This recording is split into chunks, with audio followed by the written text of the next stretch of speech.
অন্তর্বর্তী সরকারের কয়েক উপদেষ্টা সহ ওই সরকারের আমলে শীর্ষ পদে দায়িত্ব পালন করা ব্যক্তিরা মব আতঙ্কে আপাতত সরকারি বাসভবন ছাড়তে চাইছে না। সাবেক কয়েকজন উপদেষ্টা মনে করছেন তারা জনরোষের কবলে পড়তে পারেন।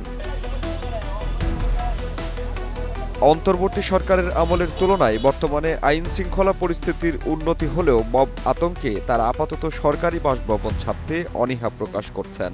সরকারি বাসভবনের নিরাপত্তা বেশি থাকায় তারা সেখান থেকে যেতে চাচ্ছেন না বলে একটি প্রতিবেদন প্রকাশ করেছে জাতীয় দৈনিক কালের কণ্ঠ। গত অন্তর্বর্তী সরকারের আমলে আইন শৃঙ্খলা রক্ষাকারী বাহিনীর সঙ্গে সংঘর্ষে এবং হেফাজতে থাকা অবস্থায় ও নির্যাতনে ১৭ মাসে ৬০ জন নিহত হয়েছেন। কারাগারে মৃত্যু হয়েছে ১২৭ জনের, এর মধ্যে রাজনৈতিক কারাবন্দীও রয়েছে। এ সময় মব সহিংসতা ও গণপিটুনি ছিল নাগরিক উদ্বেগের প্রধান কারণ। মানবাধিকার সংশ্লিষ্ট দুটি আন্তর্জাতিক সংস্থার প্রতিবেদনে মব সহিংসতা নিয়ে উদ্বেগ প্রকাশ করা হয়। এ সময়ে মব সহিংসতা ও গণপিটুনির ৪১৩টি ঘটনায় ২৫৯ জন নিহত ও ৩১৩ জন আহত হয়েছেন। এদিকে এসব কারণে মব আতঙ্কে থাকা উপদেষ্টারা সরকারি বাসভবন ছাড়তে নারাজ।